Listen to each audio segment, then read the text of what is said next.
Hey, we all gotta start moving. Don't move southwest.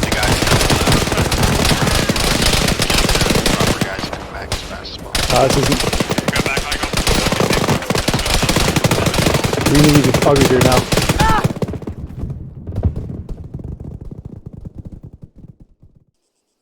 Greetings, this is dslyecxi, and welcome to another episode of Hindsight. A lot has changed since the last one of these I did, and it's worth reiterating the intent of a video like this. When working in a multiplayer environment with a platoon or more of human players against hundreds of AI, Arma becomes pretty complicated. Being able to look at a scenario from multiple points of view afterward can help to understand why things went the way they did, what moments were particularly significant, and can also help to give ideas for how to improve for the future. It's incredibly interesting to dig into the details of a scenario and see how everything interacted, and the things you find are often surprising. This is the fundamental nature of after-action reviews. This next part I cannot put enough emphasis on. This is a game we're playing to have fun. For us, ShackTac, the mantra is serious fun. The interplay between those two, and getting the balance right, is what makes our experiences what they are. This video is created in that spirit. This was a fun and challenging mission to play, and the events I'll be dissecting here are interesting elements that led to it playing out the way it did. There's no blame or hard feelings here. Everyone did the best they could, everyone makes mistakes, and a video like this makes it possible to learn from those mistakes, as well as give a broader audience the ability to do the same. View this in that light, as that's how it was created. Today's scenario takes place in the Hotel Electro mission on January 30th of 2021. I have several people's perspectives included in this, which you'll be able to distinguish by this lower third element. In addition to in-game perspectives, I'll also be using a lot of footage from my own ShackTac AAR system, something I haven't really shown publicly in this sort of detail before. This system has been capturing all of our gameplay from the end of 2015 to now, and it's a great tool for dissecting something like this. In the bottom left of most of those scenes, you'll see a time that corresponds to the time since the mission went live, which can help to keep perspective on what happens when. Harrier, Mr. H, and I have subtle white circles around us to allow you to keep track of us, and keep perspective on where we are when we cut to our respective perspectives. Note that this isn't an exhaustive, nitpicking look at the entire mission, but rather focuses on two specific sequences of the mission in detail: the extract phase and the key events leading up to that. This scenario saw me acting as platoon commander in control of an understrength Cherno-Russian Defense Force platoon and attached machine gun team, coordinating with a Marine Corps aviation element. Our tasking was to secure the area around Landing Zone Hotel, while the Marine helicopters came in to extract waves of civilians, transporting them 10 kilometers away to the staging airbase. At some point, we were expecting the Marines to be forced to end the airlift operation, and our intent was to get onto the last lift out, though this could not be at LZ Hotel due to the civilians that would have tried to swarm the helos if they knew it would have been the last lift. Defending an urban area as large as this from all directions with a force as relatively small as a platoon is a tricky matter. I did what I could to place each squad in a position that seemed suitable, gave them the intent, and the mission began. For the sake of brevity, we're going to focus on the key events that were factors in the finale. Specifically, this is Alpha Squad's journey. Throughout the mission, Bravo, the machine gun team, and Charlie were able to defend their sectors and flex around as needed to fulfill the intent. Alpha, placed to defend the west and northwest, turned out to be the element which this battle ended up leaning on. The first 30 minutes of this scenario saw the enemy attacking from the expected directions, with each squad doing a good job of fending them off. The Marines did extracts, brought in resupply, and used their Cobra to provide security on the dangerous flight to and from the AO.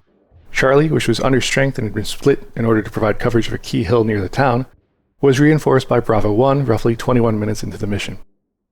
This combination proved more than capable of holding the key hill and would remain there for the duration of the defensive phase. The most impactful event of the defensive phase happened at the 27-minute mark. Alpha had a BRDM-2 approach from their west, followed by infantry. At this point I was on the hill near Charlie and the Bravo fire team, observing the situation. The helos were off station somewhere in the midst of their 10-kilometer trek through a gauntlet of anti-aircraft fire.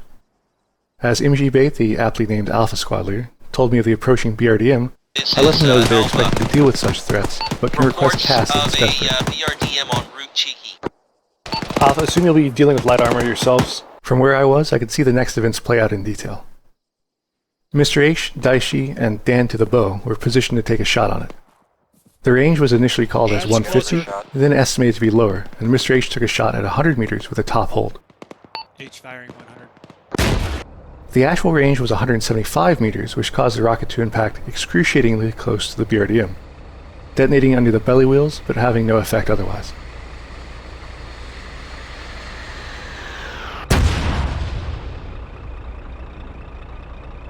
The BRDM traversed and began engaging the firehouse, knocking down the Hoff.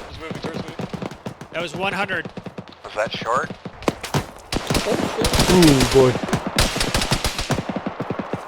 I think it was on, but it might be just a tad short. Hoff is down, Hoff is down. Oh, Jesus.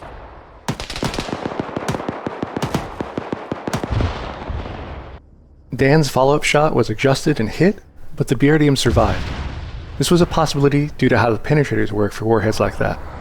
It might have just not hit anything important on the way through, or it possibly might have impacted the headlight of the vehicle and been weakened before hitting the hull. It's hard to say. The BRDM maneuvered as MG Bait attempted to hit it with his grenade launcher.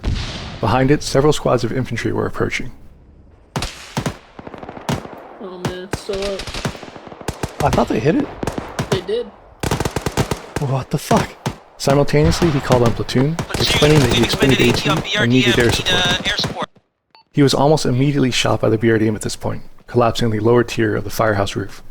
Pretty sure MG just got hit. Yeah, he's down. I'd say this constitutes an emergency. Meanwhile, Catwug, the squad medic, had deployed smoke and was attempting to keep Hoff from bleeding out. The Cobra noted that they were off station currently, and hearing this, the Bravo squad leader, Spiker, offered to send his AT over to assist, which I immediately agreed to. Alpha, I can send my AT over now. Bravo, do it. Alpha, Bravo, AT en route. 2 light anti-tank members of Alpha 2, which was watching the north, were now rushing to assist their fellow fire team. Tagwin and Max Power arrived, both carrying light anti-tank, and Tagwin took a shot. Just before he did, the BRDM started a curving reverse, causing the rocket to miss.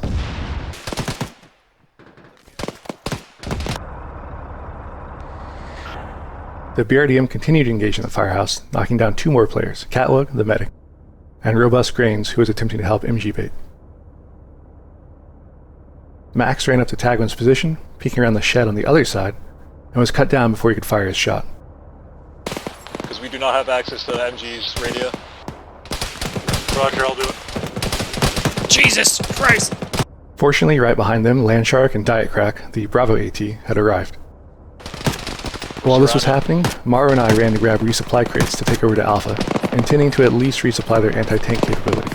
Alpha, platoon will be bringing you resupply crates. Landshark ended up taking the shot that killed the BRDM.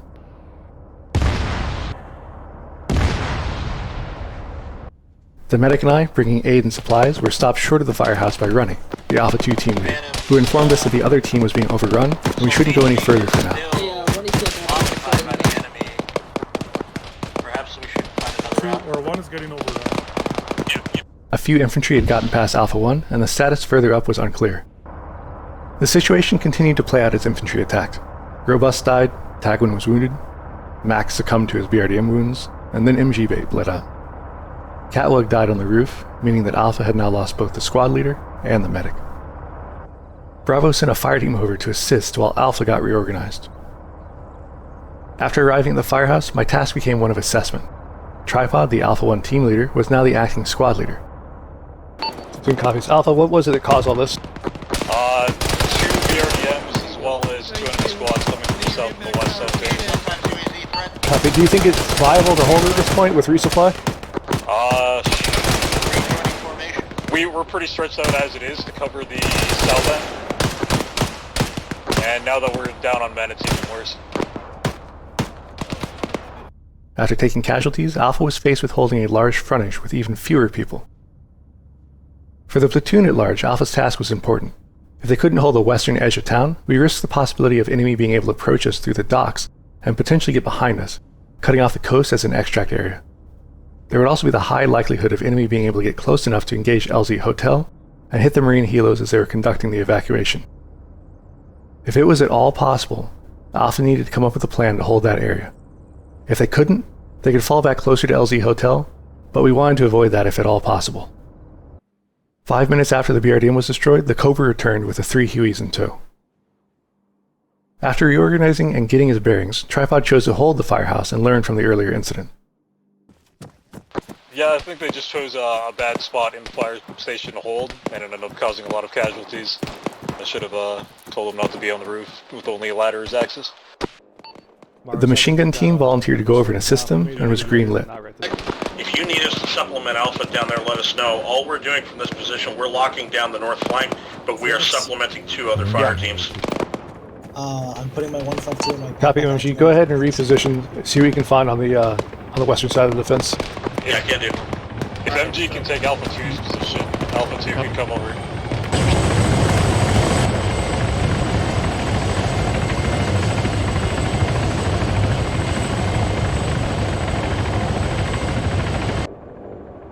With the fight for the firehouse having stabilized for the moment, the situation stood with Alpha being reduced in strength, their original squad leader and medic both dead and now replaced by stand-ins, defending a large area with fewer people than they'd like.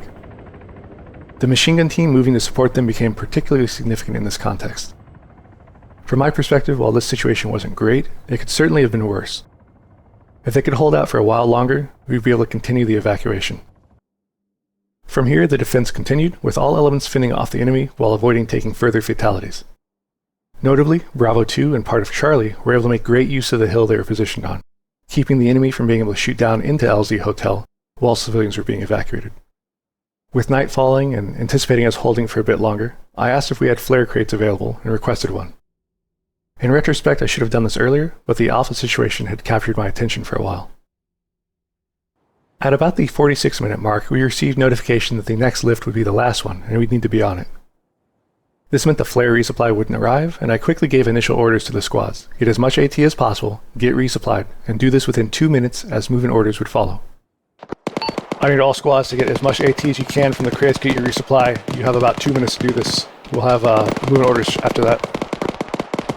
I started looking for an extract area, the first being a coastal region just southeast of the town, while the second was the docks to the southwest. I wanted to displace and extract as quickly as possible, and do so in a manner that reduced our exposure to enemy fire. Making a movement to the southwest would expose our flanks to anything attacking from the north or west, potentially slowing us down and stringing us out if we took casualties. A movement to the southeast, on the other hand, meant that the enemy would have to follow us through the town to attack us, and we'd have lots of cover and concealment supporting us on the way to the pickup zone. Considering these 2 basic options, I decided to go with a southeastern extract, as the terrain there was highly favorable. Specifically, Map Recon identified 3 important characteristics. The first was that there was a flat area in the base of a bowl that looked like a nice sheltered pickup zone. As it turned out, it was actually better than it looked on the map, but I wouldn't see that for a bit. The second part was that the eastern side of the area had a small hill that would be perfect for putting a squad on to defend the extract. The final aspect was that the western part of the zone was full of small buildings. While this would become somewhat dangerous if we stayed in place too long, my planned speed of movement and extract meant that the buildings would become a sort of breakwater for the onrushing enemies, slowing them down and splitting them up before we need to engage them, much like Electra itself would do to our north. I marked out the pickup zone and assigned sectors of covers that coincided with the layout of the original defense, with Alpha on the west, Bravo north, and Charlie east. The movement began. Bravo pulled back, Charlie reconsolidated, and I told Charlie that if they were good, they needed to fall back to the now marked pickup zone by the coast. Copy, Charlie. If your supplies are good, I need you to continue south to the Charlie marked by the coast. Copy. I then told Bravo and Alpha to get consolidated, get resupplied, and head to the pickup zone. Bravo, Alpha, same story for you guys. Get consolidated, make sure you have supplies, and fall back to the pickup zone. This was intended to give them autonomy on making it happen, such that they weren't waiting for my specific go. The Marines informed me that they would have capacity for 30 people. There wouldn't be room for everyone in one go. Just be advised, between 3 birds we have capacity for 30 people. Platoon copies. I didn't feel that getting counts from the squads would be worth it given the speed desired, so I simply assumed that I'd need to plan for a contingency for the last people on the ground. I decided that when that happened, I'd take those left behind out to the southwest, onto the docks, and get extracted from there. The docks would be easier for a small element to defend and escape from, and with the Cobra overwatching a small element, we'd be able to make good progress and maintain flexibility. Watching the map, I began checking in on squads that didn't seem to be making headway. I prodded Alpha to move, and they acknowledged they were pulling back. Alpha, command. Command Alpha. You guys pulling back? We are pulling back. I told the machine gun team to move as well, since they also seemed static, and they said they'd be doing so shortly. I asked for an update for Alpha and Bravo's movement. Bravo was able to move, so I gave the order for them to do so. Alpha checked in, misunderstanding the order and thinking that they were already in position next to the pickup zone, when in fact they were located adjacent to LZ Hotel, the civilian extract area, the one that had been briefed as being unusable for our own extract. In the midst of clearing this up, MMG mentioned they were heading back to the MMG school mark, also near LZ Hotel, something which I didn't catch at the time. It was now 3 minutes after Charlie had acknowledged the order to move, and I could see that they still hadn't displaced. I reiterated the order, and they began moving at about the same time that Bravo began heading to the extract area. Charlie, you on the way? Charlie is ready to pull back as soon as we... Charlie's gonna I later learned that Charlie's squad leader had strange radio volume issues that mission, as can be heard from his perspective, and this contributed towards orders being missed or misunderstood. Looking up one of the north-south roads in Electro, I could see Bravo members running south, then saw the MMG team show up and start running north. I asked them what they were doing and clarified that the pickup zone was south, at which point they turned around and headed towards it. Alpha checked in, stating that they were now holding the Alpha buildings mark. Having corrected them several times now, I became more stern. They needed to get to the pickup zone post-haste. Further delays were going to cause us to lose the benefits of a speedy fallback and significantly increase the risk at the PZ. Go for command.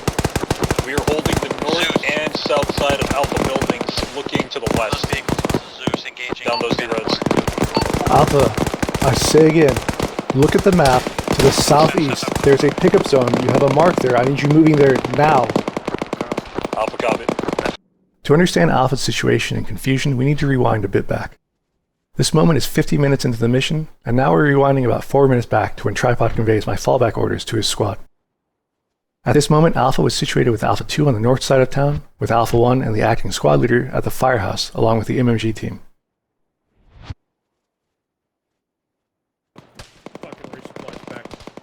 Alright, Alpha, we are boot fucking this fire team crate, grabbing as much AT as we can, and we're getting ready to retreat. Crate's right here on me. As Alpha 1 began to withdraw from the Firehouse, Alpha 2 was taking heavy fire and casualties. They just lost their team leader, Runny, and had suffered additional wounds in the process. Tagwin asked if Alpha 2 needed help, to which Lower Bigfoot confirmed, and Tagwin ran over to help. Need help breaking out? Yeah, we need help here. We got one leg and one wounded. Okay, I'm coming. Tripod collected the first fire team and moved to assist Alpha 2. Alpha's dead.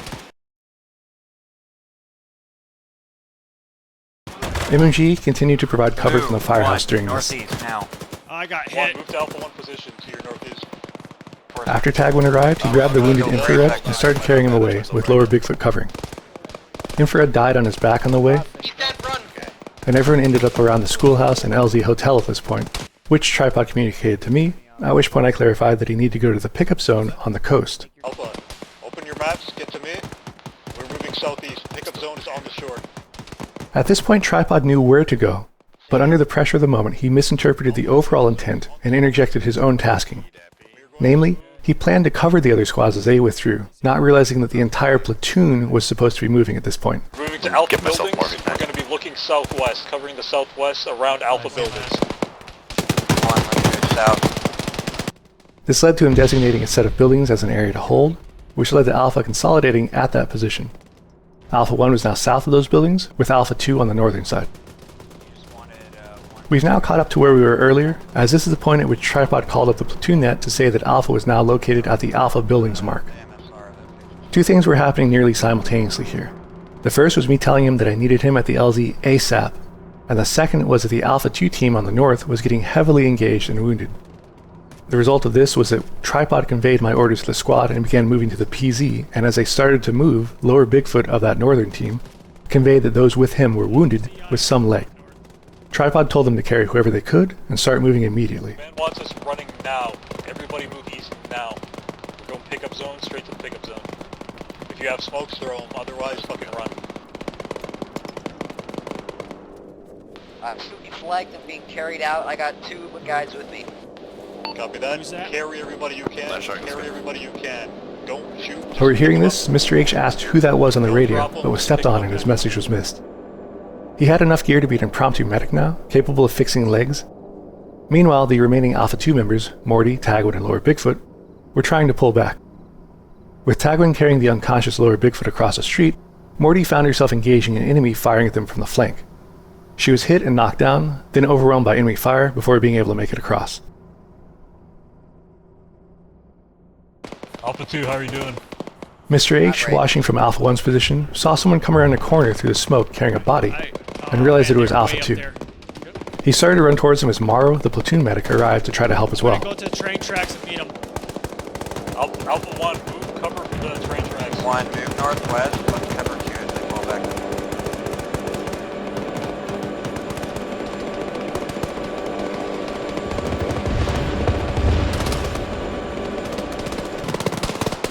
Alpha 2, come here. Get him here. Bring him right here and cover me. Unfortunately, lower Bigfoot bled out before they could finish treating him. This meant that Alpha 2 was now just Tagwin. He's dead. Right, Alpha 2, keep me updated. God damn it. Morty, are you alive? LBF is dead. ATU is 1. Oh, fuck. The morbid side effect of Alpha 2's near total demise was that everyone was now at the pickup zone and extraction could begin. The Phantom element was listening in on the command net as everyone reported being at the LZ, and they were ready to come in, waiting first for the Cobra to clear out some anti-aircraft elements nearby. Once that threat was dealt with, they headed in. Note that this next sequence is near real time, switching perspectives to show how the extract played out. Alpha, these are Land us. Shark, you're good. Are we on the Huey?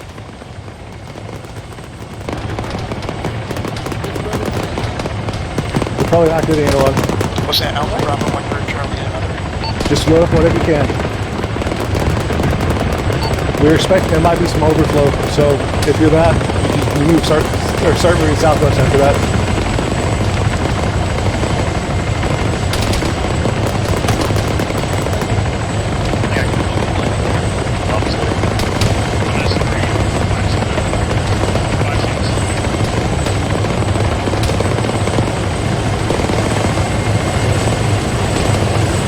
Let me know when your squads are kind of for.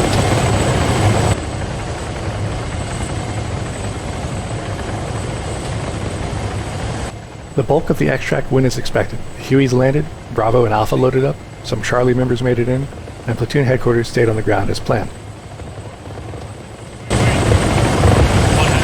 If you're full, get the fuck out of here! 2 people were knocked down by a Huey lifting off, which required the platoon medic to go to help them.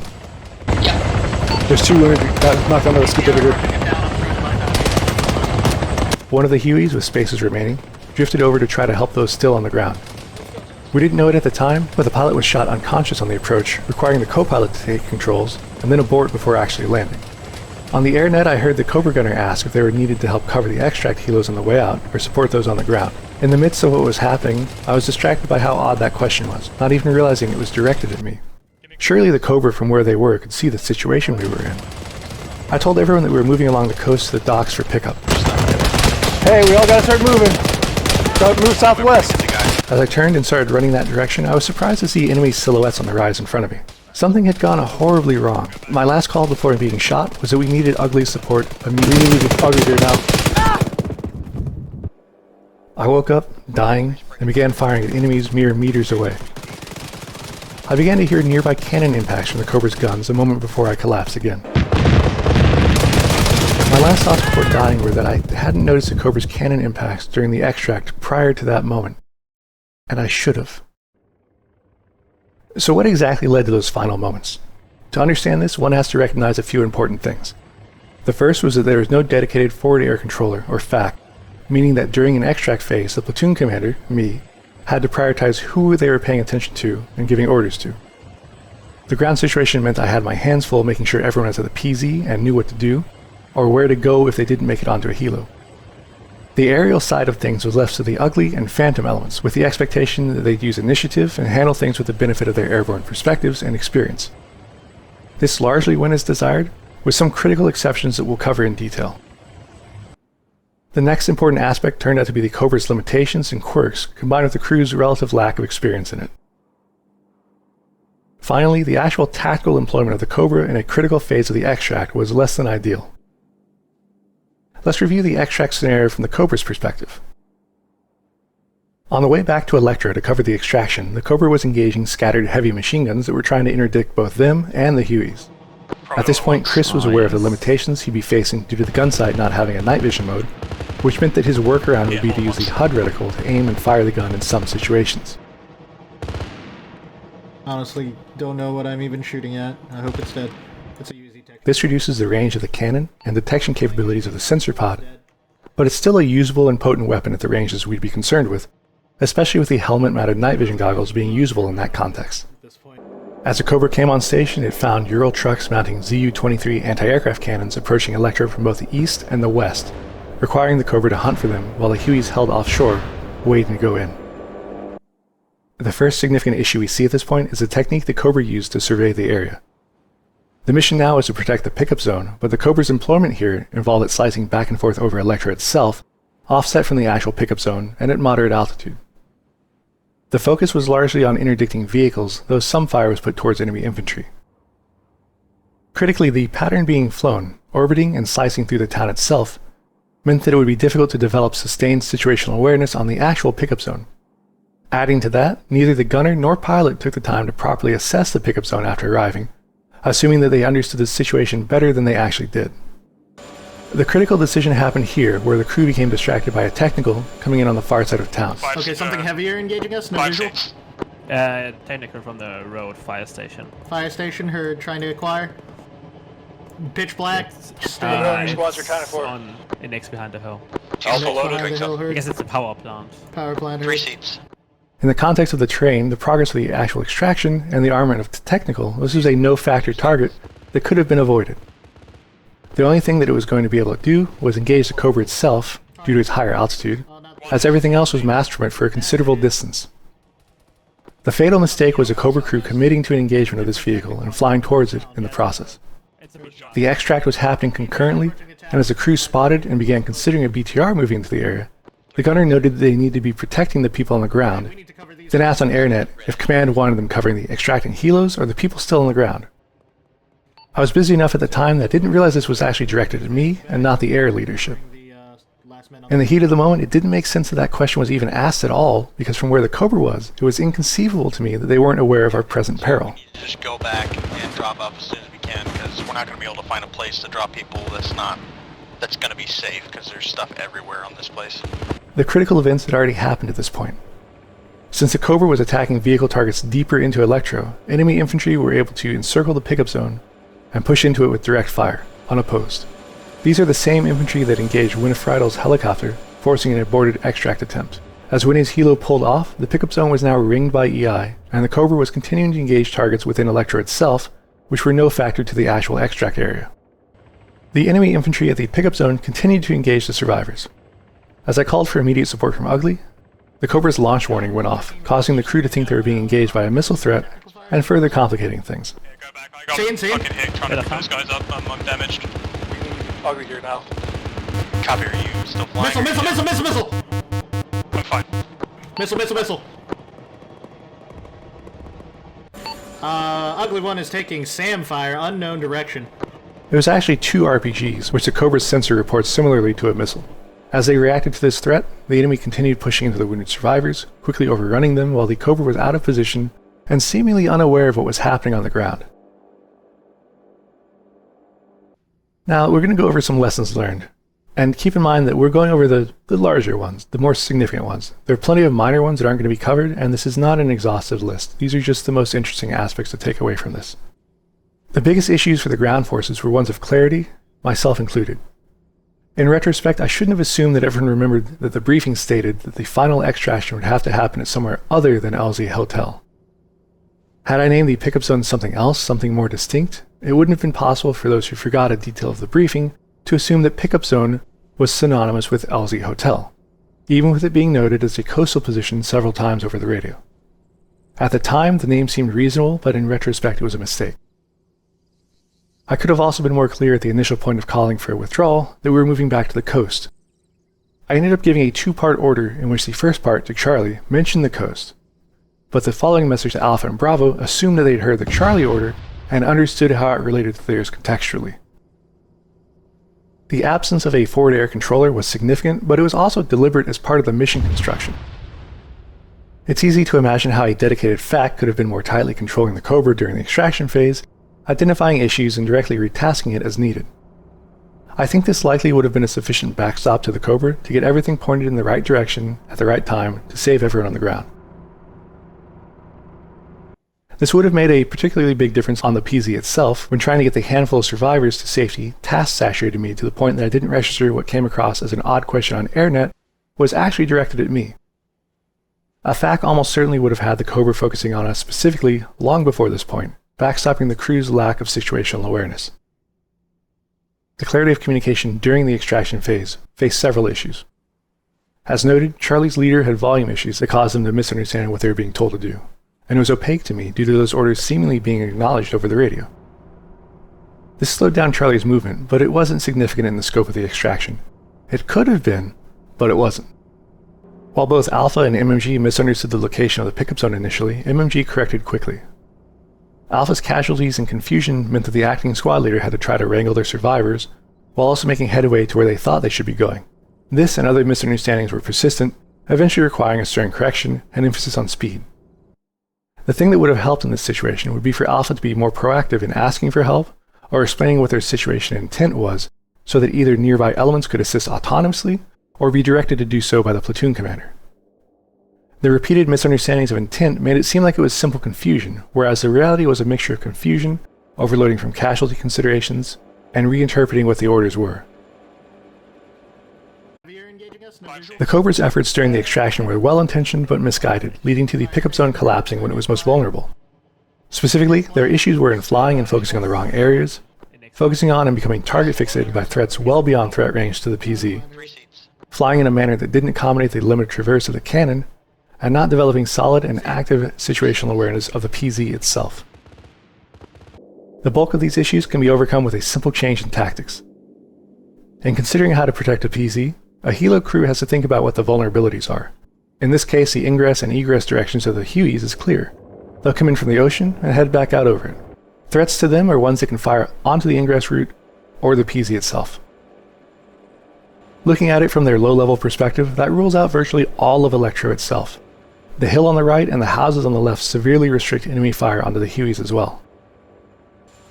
Pulling back and rising up reveals the general position in which the Cobra would have been most effective. By staying offshore and pointing towards the PZ, the Cobra would be able to drift side to side and raise or lower as necessary to unmask threats or avoid fire.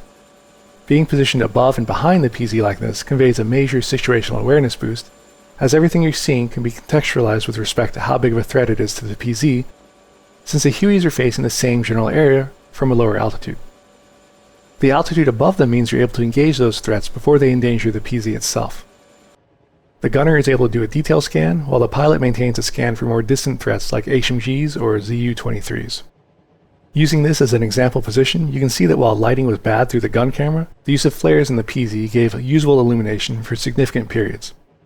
Aside from that, imagine muzzle flashes and tracers. Both paint a good picture of enemy dispositions and make it possible to engage in conditions like these. Furthermore, using night vision and the HMD reticle makes it possible to accurately identify and engage well past the range of the PZ here.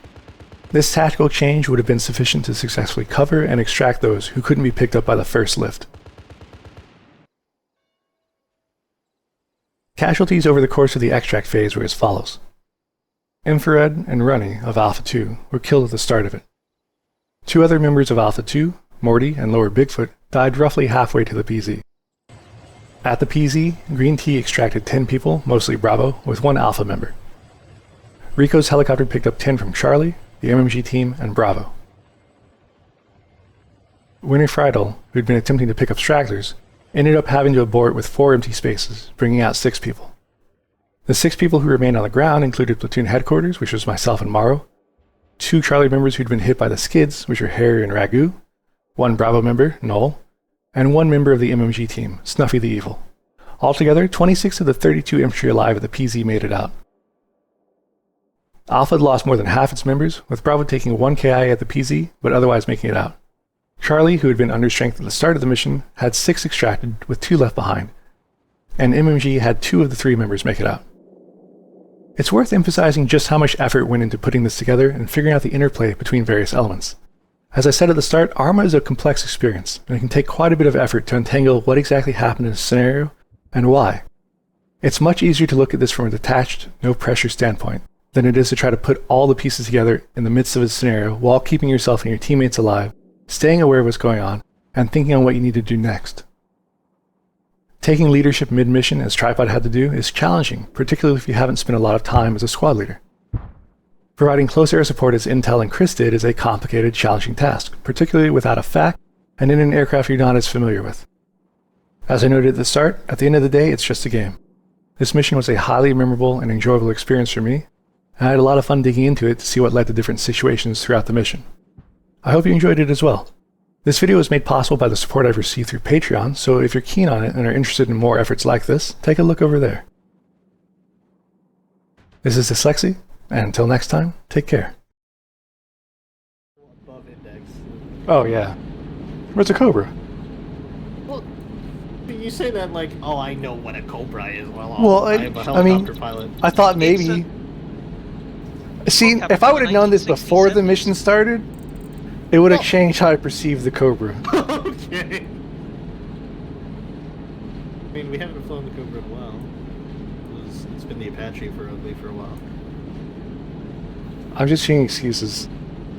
It's just the craft I'm most familiar with. Excuses?